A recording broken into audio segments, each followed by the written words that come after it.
misses a little time, but he's back. But if there is a new offense, clearly, he's a learning curve for a veteran like him, or you feel comfortable with that? Lane it can pick things up very fast, and phenomenal football player. I'm not concerned there. I know these guys are you get to see a little portion of each day, right, out at practice, but there's 12 more hours of the day where they're in walkthroughs, they're in meetings and things like that.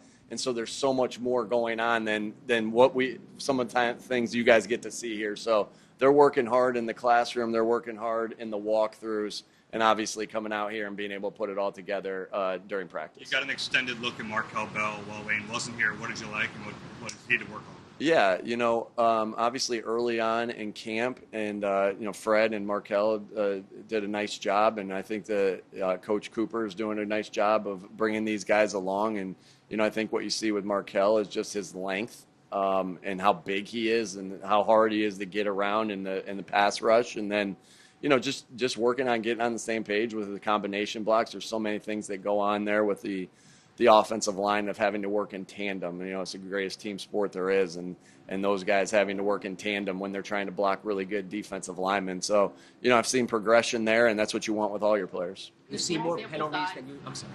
And the small sample size that we've seen of the offense so far, and Mannion being able to do things like incorporate more motion, et cetera, what's the next step forward that you want to see out of these guys as we continue camp? Yeah, we'll go back to we're not looking at like things as in benchmark things like we're just looking to get better with our detail, every time we step out here, get better with our togetherness, get better with our toughness. But really this practices, and when you're going over your base offense, you're really looking to perfect the detail.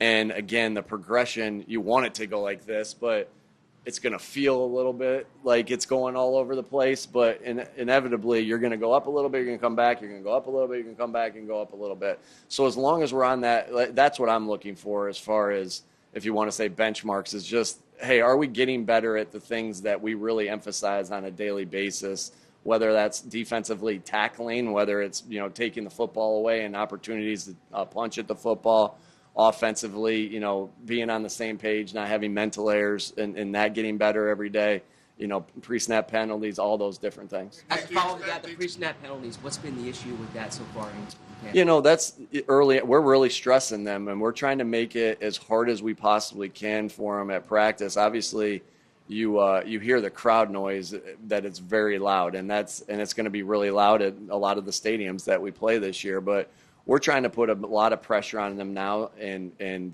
do some of the things now of, working some of the noise, so we make it easier for them as the games come up. But yeah, we always want to bat 1,000% when it comes to pre-snap penalties. And so that's anytime we have a pre-snap penalty, we're upset about it, because we think that's something that requires, something that requires no talent, something that we can control.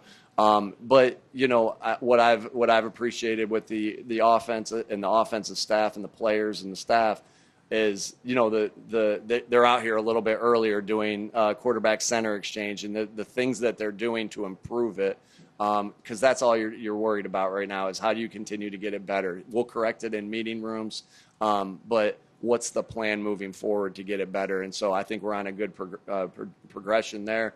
But we got to go out there and do it today and the next day and so forth. When it comes to contested balls for receivers, what do you look at your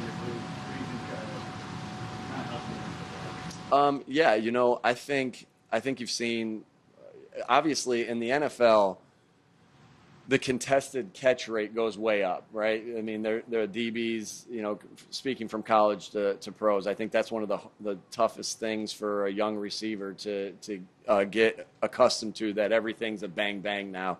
But we work extremely hard on that portion of the game. My philosophy is that if you think that you're going to go out and get a contested ball and catch it without doing any of the drill work that requires to get it, that's going to be really hard. And so obviously you can't simulate the full contact portion of it in practice, but if you look at and watch some of our guys, you'll see towels around their arms and being pulled. You'll see guys with sticks and hitting them. You'll see that in routes versus air. You'll see that in individual work. You'll see that in their post-practice and pre-practice work, because I think that's really critical to be able to do, because a lot of them, especially with the DBs that we have, there's so many bang-bang plays. I think Darius Cooper had a really nice one the other day. Tariq Castro Fields made a really good break on the ball, and he caught a contested catch. Tay Wicks has been making really nice contested catches. I think if you look at Mekhi Lemon's college tape and what we've been able to see so far, he has an ability to make the contested catch, and I think we've all seen Smitty make plenty of contested catches and turn his body, twists and turns to turn his body to make these great catches. And so, again, I think that's something that you've got to work extremely and be very diligent on, because it's not something that comes natural, and I think our guys have been doing that. You mentioned that he's missed minicamp and a portion of training camp. Do you have to adjust your early season expectations? Again, it's just right now, how do we get him healthy? How do we get him as healthy as we can and get him back rolling? But again, he's doing the things in the meeting rooms, he's watching the walkthrough portions of it, and being diligent there. And so, this isn't new. Like, this happens, right? You got guys that are out for some time or extended period of time or a short period of time, and they got to make sure that they're doing the right things. And, and us as coaches getting that extra meeting time with them as well when, they miss some of the time on the field. So excited about him, and we'll continue to work like crazy to get him back. In the spring, you mentioned increasing the call-it periods. Vic had mentioned that yesterday or a couple of days ago as well.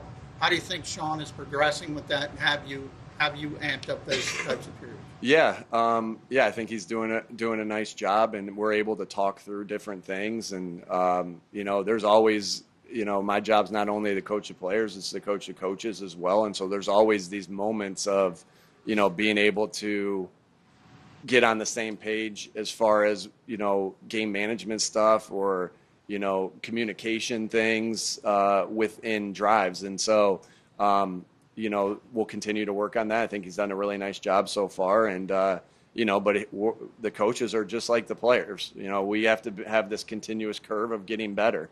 And I think that's where we're on the track. Like I've told you guys, there's no, he's a relentless worker, and you love that about him, with a great knowledge of the offense and the expertise over the offense and with every single position. And now it's just getting on the same page with some of those things, and him getting the practice reps here, just like the players are. Do you expect how much of an opportunity is it for some of the receivers who usually would not get, a bunch of first-team reps? I mean, how valuable is that for guys, Yeah, I really like this receiver room. It's a very deep room, and it's good to be able to get some reps with, Marquise Brown and Elijah Moore and Darius Cooper and Johnny Wilson and all those guys, Quez, to be working now in with the first team. And so, it's going to be important. Obviously, it's a long season, and it's not just important that your starting 11 have good chemistry. You got to have chemistry with the entire group. And I think, you take advantage of those opportunities, and I think that's what's going on right now. Nick, do you expect Lane to miss any more time in the future? He'll be back out there today, and excited to have him. Nick, we've heard tight ends. Now, there's a little more on the blocking responsibility. With Eli Stowers being very big to the position and not being asked to block a lot in college, will that kind of alter the timeline a little bit on what you expect to happen? Again, just working every day with him, and there's things that are, there's things in the offense that are natural to him, the things that he's done, and then there's things like any rookie that there's going to be, learning curve for it, and getting used to doing different things, and getting the coaching points of the fundamentals of how to go about doing those things. And so, but I really like his progression. I think it's really easy to see his movement skills, his feel in the pass game, and I think just like we talked about, Jeff, with how much different it is for a receiver to come out of college and the contested catches. I think that's the same thing with these tight ends that, going from college to this, to the NFL, the guys that they have to block. And we have a great edge group, a really deep edge group. I know we've talked a lot about the receivers. I don't know if I've had a big opportunity to talk about our edge group and how excited I am about that group.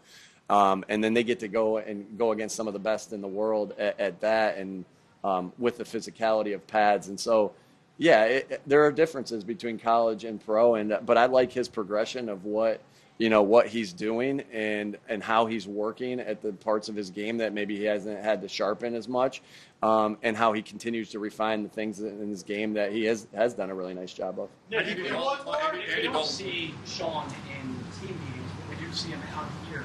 He's very hands-on in terms of literally when quarterbacks are running drills, he's behaving like an edge rusher. We've seen from his style. Yeah, again, I think you see just, again, I go back to he's not only an expert, and this is what you want out of any offensive coordinator. He's not only an expert at the position he played and the positions he's coached, he's an expert at every single spot.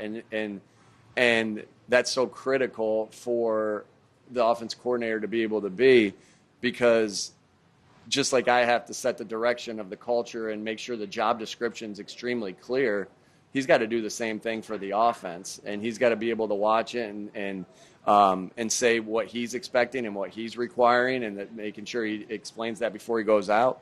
And I think you're seeing that not only with the quarterbacks of him, being the edge rusher, to give those guys some extra fundamental work as they rip up through the pocket. But I see that with every position, and one of the reasons why we hired Sean is just his conviction, and his attention to detail of not only the skill positions, but every position on that field. You gotta go.